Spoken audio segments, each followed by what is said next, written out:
I think that as a cop, you are trying so hard to protect your spouse from all of the ugly that you see. One of the things that we've talked about with other cops is the movie that plays in their head over and over and over, and it keeps them up at nighttime that they constantly see. And as a wife, I don't want to see what you've seen, but at the same time, if I don't have a small idea, I can't understand why you don't want to come home and talk to me the first thing when you walk in the door.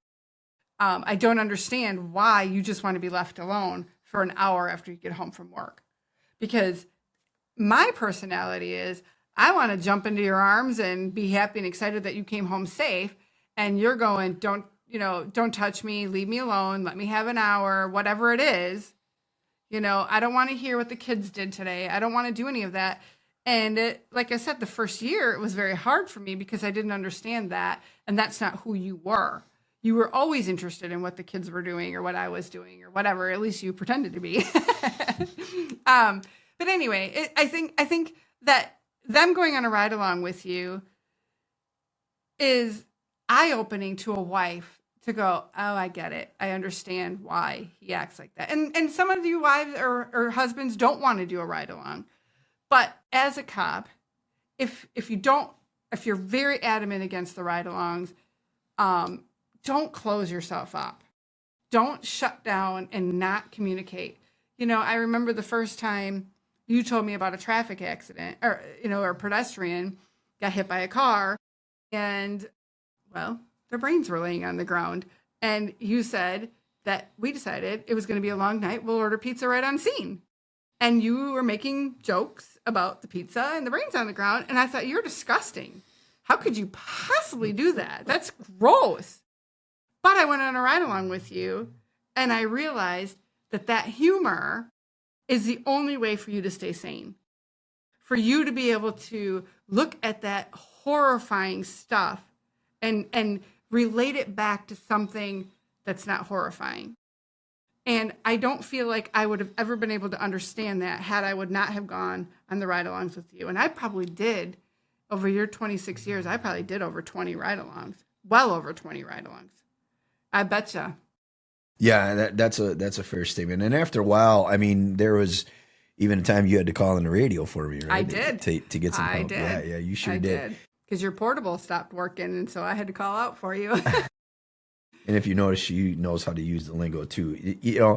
I think a lot of times what I hear from cops, and I think when we go and do these ministries that we've done, there seems to be a misunderstanding on them wanting to protect their spouses. I think what they believe is by keeping from them that which they see, it's going to somehow shield their vulnerability for their spouses or whatever. But is it fair to say that you know exactly what's going on with absolutely. us when it's happening? Explain a little more. I understand. Yes. I would say, yes, we know exactly what's going on, that you're changed, that your personality is different, that you're hiding.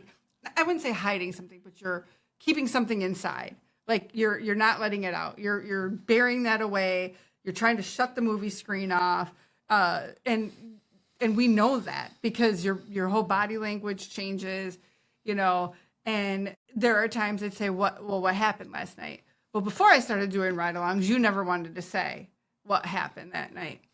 And when I started doing ride-alongs and getting you to open up a little bit more, you started telling me things. And there are things I wish you would have never told me. But as your wife, I'm glad you told me because it's not fair for you to have to hold that inside.